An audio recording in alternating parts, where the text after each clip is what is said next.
यीशु मसीह के मधुर अनुग्रहकारी नाम में हम अहाँक स्वागत अहींक मैथिली कार्यक्रम आशा की ज्योत में कहि रहल छी। तहन अपन भाई के नेसँ भरल अभिवादन स्वीकार करूं। नमस्कार। हम विश्वास आशा राखैत छी जे अहाँ सब खूब नीकसँ होयब आ परमेश्वर सेहो अहाँक संग खूब प्रेम करैत होता। एहि बातक ऊपर हम विश्वास करैत छी।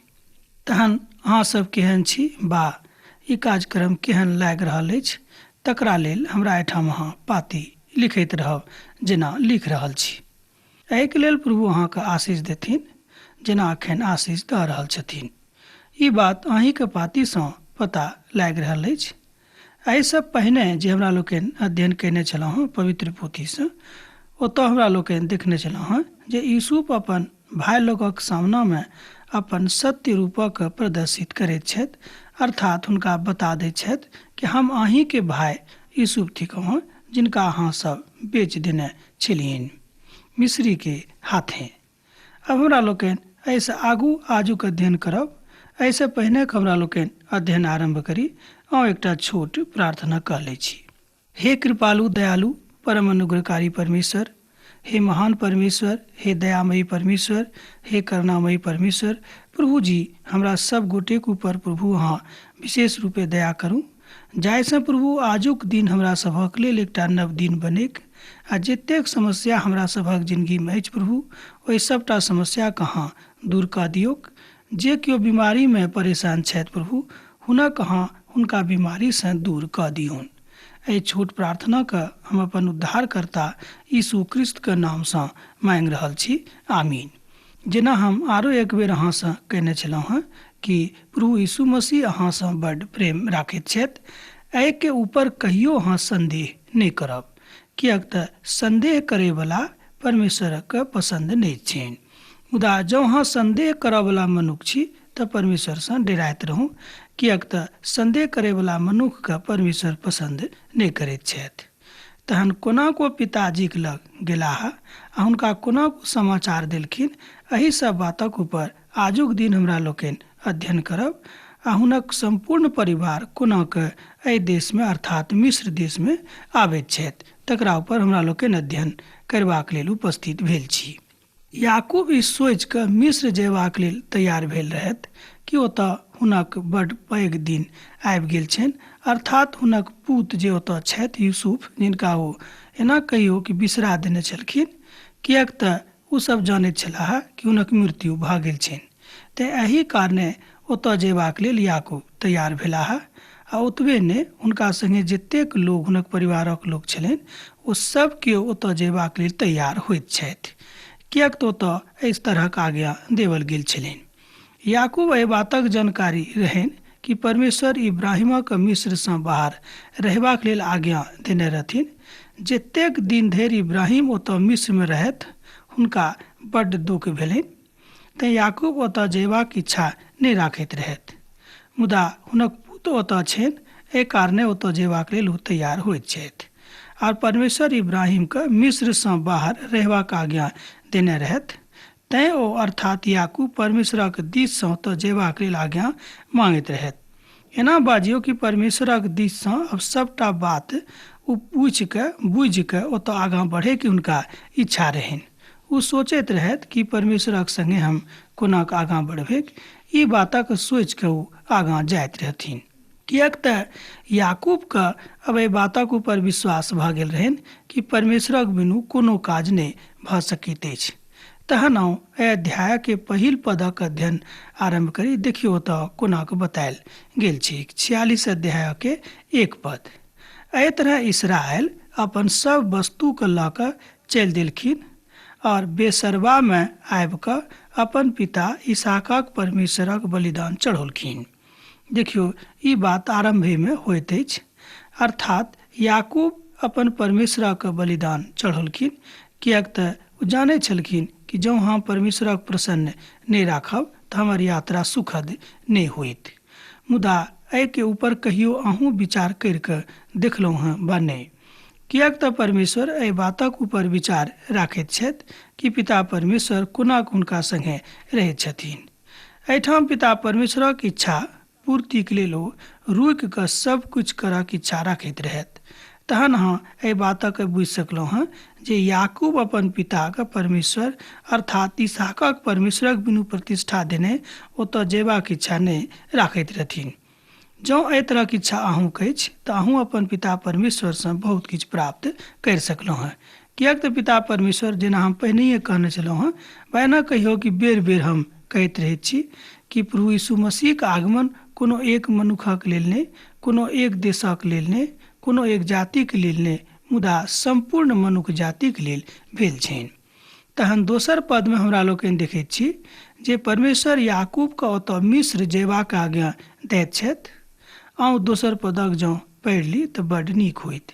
तहन परमेश्वर रातिमे याकूबसँ दर्शनमे कथा कयलथि आओर कहलनि, याकूब, हे याकूब। ओ कहलनि, हम तऽ एतऽ छी। ओ कहलनि, हम परमेश्वर थिकहुँ हँ, अहाँके बाबूक परमेश्वर थिकहुँ।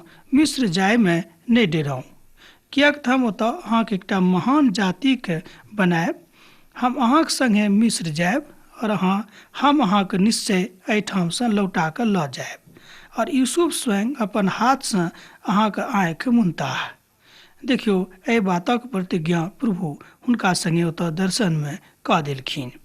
एहि बातक अहाँ उत्पत्तिक पोथी तकर 46 अध्याय आ दोसर पदसँ लऽ कऽ 4 पदमे देख सकलहुँ। एहिठाम खोलि कऽ पिता परमेश्वर हुनका बता देलखिन जे हम अहाँके सङ्गे छी।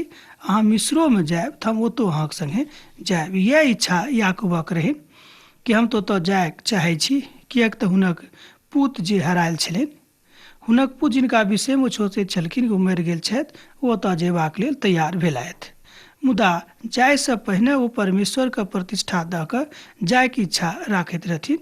ओ सोचैत रहथिन कि बिना परमेश्वरक प्रतिष्ठा देने ओतऽ गेनाइ नीक नहि अछि।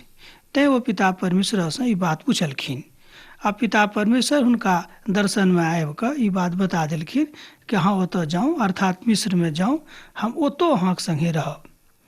एहिठाम पवित्र पोथीके एकटा बात सत्यार्थ होइत अछि जे परमेश्वर कहलखिन कि अहाँ जतऽ रहब ओतऽ हम अहाँके लेल ठाढ़ रहब। अर्थात अहाँ कतहु रहैत छी, पिता परमेश्वर ओतऽ जाकऽ अहाँके रक्षा रखवाली करैत छथि। अब ई बात अहाँके ऊपर अछि कि हुनका ऊपर अहाँ कतेक विश्वास करैत छियनि वा हुनका ऊपर अहाँ कतेक नेह राखैत छियनि। महान बाचा पिता परमेश्वरके अथिका, तैँ ओ अपन खोजयवलाक सङ्ग सब दिन रहैत छथि जे जँ केओ हुनक खोजनिहार भऽ जेताह तऽ हुनक जरूर दर्शन देथिन आओर अपन नीक बाट दऽ कऽ लऽ जेथिन। इएह थिक परमेश्वरक इच्छा। केओ हुनक इच्छाक बिनु जँ कोनो काज करताह वा करैत छथि तऽ परमेश्वर हुनका सङ्गे नहि रहतीक। इएह बात याकूबोके मोनमे आबि गेल रहनि। याकूब एहि बातक बुझि गेलखिन कि जँ परमेश्वर हमरा सङ्गे छथि तऽ हमरा डेरायके कोनो आवश्यकता नहि अछि। जँ परमेश्वर हमरा सङ्गे रहताह तहन कोनो बातक घटी कमीमे ओ हमरा मदद करथिन। एहि बातक विश्वास याकूबके भऽ गेल रहनि। मुदा जेना हमरा लोकनि पहिनहिए सिखने छलहुँ हेँ कि याकूबक जिन्दगी, याकूबक मोन बहुत पहिने एहि तरहके नहि रहै जेना हमरा लोकनि एखन देख रहल छी।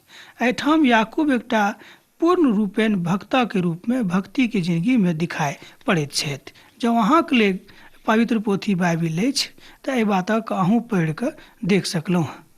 जहन हुनका मिस्र जयबाक लेल हरियर झण्डी भेटलनि परमेश्वरसँ, तहने ओ ओतऽ जयबाक लेल तैयार भेलाह। सोझ जकाँ एना हमरा लोकनि बुझि सकलहुँ हँ। आ एहिठाम एकटा बात आर स्पष्ट भऽ रहल अछि जे प्रभु अपन वाचामे सब दिन विश्वास योग्य छथि। अहाँ सुनि रहल छी, हमरा विश्वास अछि, कनि हमरा दिस ध्यान दियौ। परमेश्वर एहिठाम एकटा बात बहुत स्पष्ट जकाँ अहाँसँ कहैत छथि जे प्रभु अपन वाचामे सब दिन विश्वास योग्य छथि। अब एहिठाम आर एकटा बात बड़ स्पष्ट भऽ रहल अछि जे ओ अपन लोकक कहियो निराश आ हताश नहि छोड़ैत छथि। बड़कासँ बड़का मुसीबतमे जँ अहाँ पड़ल छी तऽ पिता परमेश्वर बड्ड आसानीसँ, बड्ड सरलतासँ ओहिमेसँ अहाँके निकालि देत।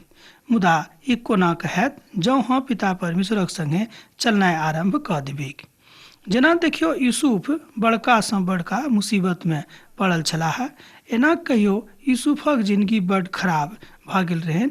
एहिके बादो ओ परदेश में छलाह। एना कहियो कोनो तरहक आशा यूसुफक जिंदगीमे ओहिठाम नहि रहनि। एहिके बादो देखियौ पिता परमेश्वर यूसुफके कतेक नीक जकाँ मदद करलखिन। हुनका एहि बातक कहियो विश्वासो छलनि वा नहि, मुदा हम हुनक जिंदगी जहन देखैत छियै तऽ पाबैत छियै कि एहि बातक हुनका विश्वास रहनि कि पिता परमेश्वर हमर मददगार छथि आ सब ठाम जतऽ हम रहब ओतऽ ओ हमरा मदद करताह, किएक तऽ हम हुनका विरुद्धमे कोनो पाप नहि कयलहुँ हँ। एहि तरहक विश्वास अहूँके रहबाक चाही वा हमर सेहो रहबाक चाही। एहि बातक अहाँ 5म पदक अध्ययनसँ सीख सकलहुँ हँ।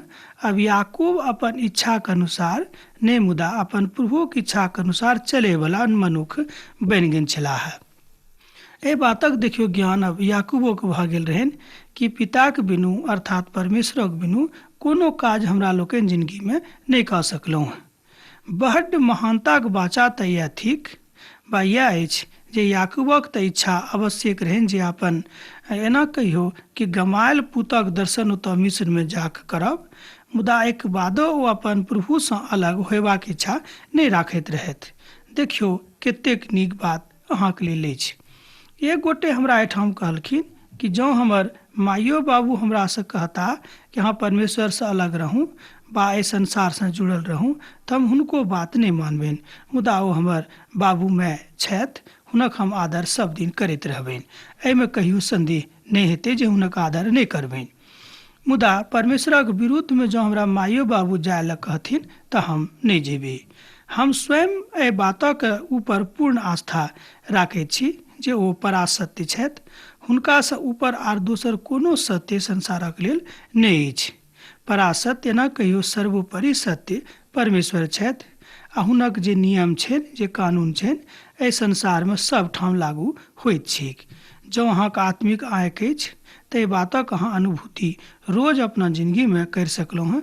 मान लिअ जँ कोनो कारणे अहाँके लग आत्मिक आँखि नहि अछि, संसारिके आँखि अछि, तऽ यहू आँखिसँ परमेश्वरक निर्णयके रोज देख सकैत छी।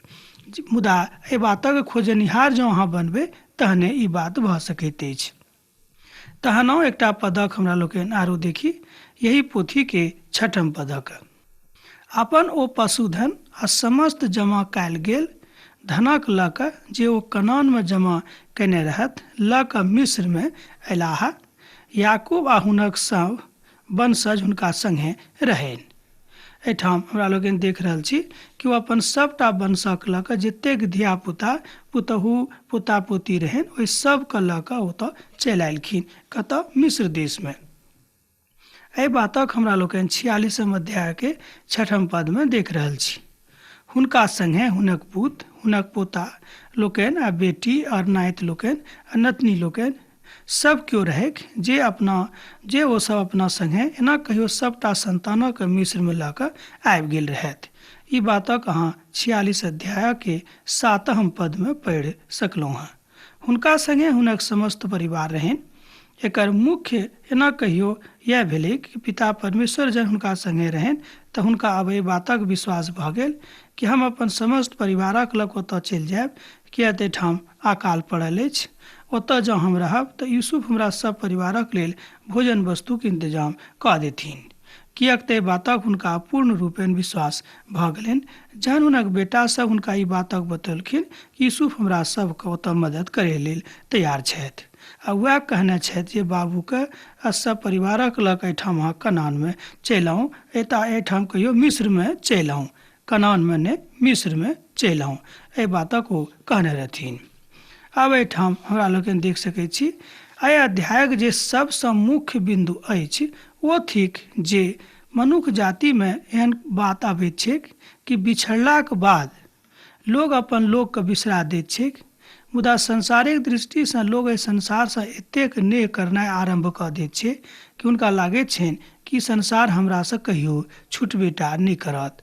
मुदा एहि संसारिक बढ़ोतरीके लेल मनुष्य काज करैत रहैत छथि। हम ई बनि जायब, हम ओ बनि जायब, मुदा हम ई बना लेब आ ओ बना लेब, तरह तरहक लोक गप करैत छथि आ मुदा करबो सेहो करैत छथि।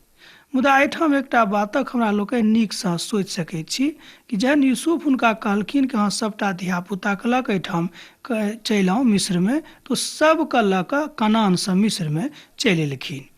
किएक तऽ हुनका एहि बातक मालूम भऽ गेल रहनि कि जतऽ परमेश्वर हमरा जायके आज्ञा दै छथि हम ओतऽ रहब, जतऽ परमेश्वर नहि कहैत छथि ओतऽ हम नहि रहब।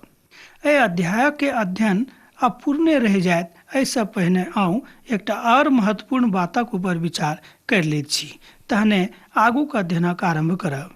यह थिक अध्ययन करबाक एकटा महत्वपूर्ण विधा और नीक स्वरूप। जेना हमरा लोकनि एहि बातक बड़ नीक जकाँ बुझि रहल छी जे कोनो तरहक विषय वस्तुक अध्ययन करबासँ पहिने एहि बातक ऊपर विचार करनाइ आवश्यक थिक जे एहि विषय वस्तुक अध्ययन करलासँ हमरा की भेटत, मुदा एहि विषय वस्तुके की महात्म्य थिक। मान लो जँ अहाँ महात्म्य नहि बुझबैक तऽ एहि वस्तुके एना कहियो एहि विषय वस्तुके अध्ययन करलासँ अहाँके कोनो आत्मिक लाभ वा संसारिक लाभ नहि भेटत।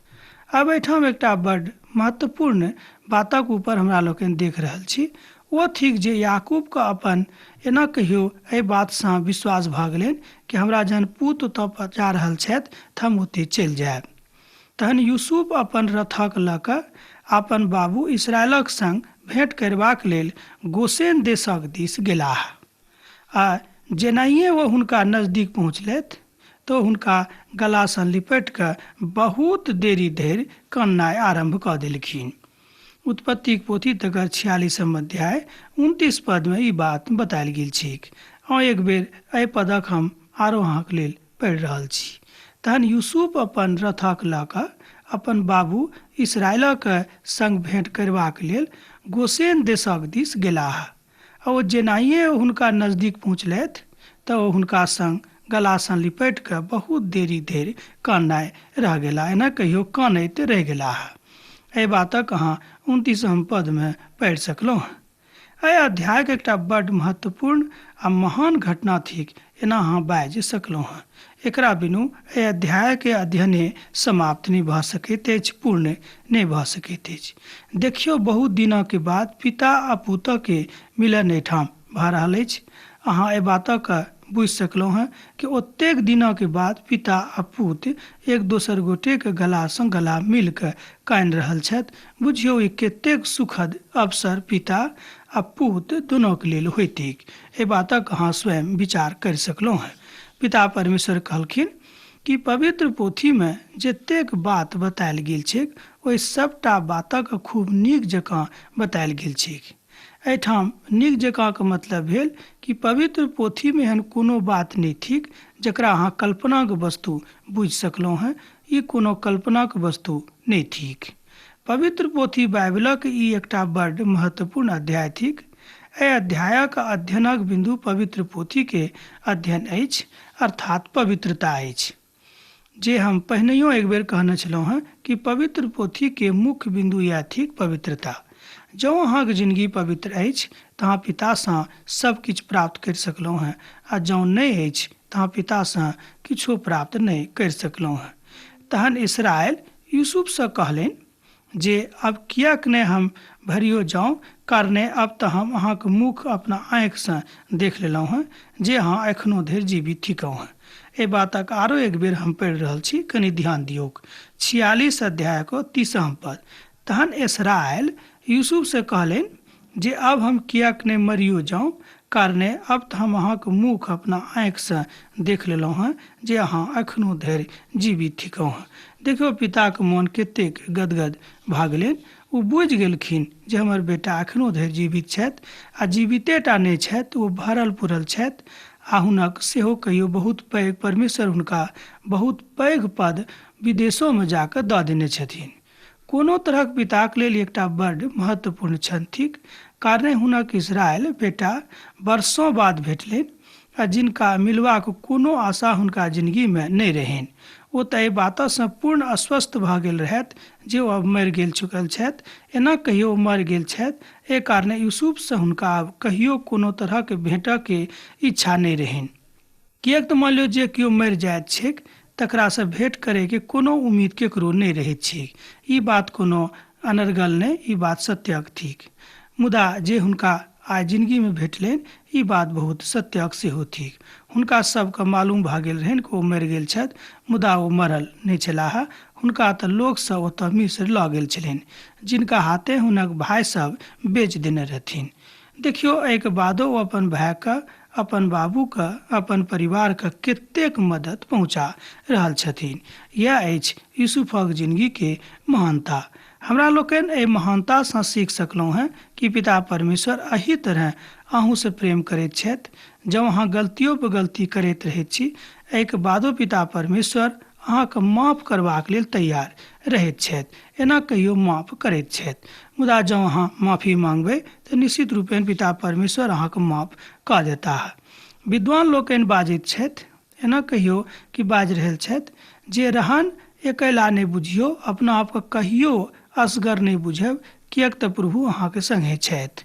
एहि बातक ऊपर अहाँ कहियो संदेह नहीं राखब। उत्पत्ति 46 अध्याय के 31 पद में एहि तरह बतायल गेल छै। यूसुफ अपन भाई, अपन पिता के घराना से कहलनि, हम तऽ फिरौन से बतैने छी जे हमर भाई आ हमर पिताजी जे कनान देश में छलाह एहिठाम आबि गेल छथि। एहि बातक ओ अपन स्वामी से सेहो बताबैके इच्छा राखैत छलखिन, एना कहियो कि बता देने रहथिन। तकरा बाद 32 पद में एहि तरह लिखल गेल छै, आर ओ सब चरवाहा छथि, किएक तऽ ओ सब पशुके पालैत छथि। हुनका लग जे किछु रहनि, जेना भेड़, बकरी, गाय, बैल आर दोसर पशु सब, ओहि सबके लऽ कऽ ओहिठाम आबि गेल छथि। अन्य छथि एना कहियो। अब एहिठाम यूसुफ अपन भाई बंधु, अपन पिता के ओतऽ मिस्र में बसाबैके इच्छा करबासँ ई बात अपन फिरौन के कहलखिन, जतऽ ओ प्रधानमंत्री छलाह हुनक राज दरबार में। ओ तऽ राखऽ चाहै छथि। जहन अकाल खत्म भऽ जेतै तऽ ओ सब हुनका कनान देश में पठा देथिन।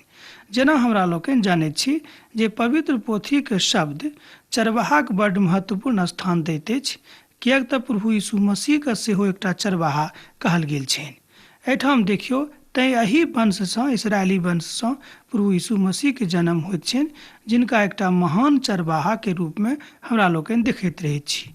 किएक तऽ चरवाहा अपन भेड़सँ प्रेम करैत छथि, तहन चरवाहासँ केओ अलग नहि भऽ सकैत अछि। और जहन फिरौन बजा कऽ अहाँसँ पूछत तऽ अहाँ बता देबै जे हमरा सब चरवाहा काज करैत छी। ई बात सेहो अपना भाई सबको आबि कऽ बता देलखिन। यूसुफक आंतरिक इच्छा यह रहनि, या एना कहियो यह छनि जे ओ सब अकालक धरि एना कहियो ओहीठाम रहैके इच्छा में छलाह। तहन एहि बातक हमरा लोकनि बुझि सेहो सकलहुँ हन। ओ किएक इच्छा चाहैत रहथि? ओ सब ओहिठाम गोसेन देश में रहथि, कारणे सब मिस्री के चरवाहासँ घिरना रहनि। देखियो, एहि तरहक स्थिति में ओ अपन बाबू, अपन भाई सबके रहैके स्थान अलग कऽ देने रहथिन।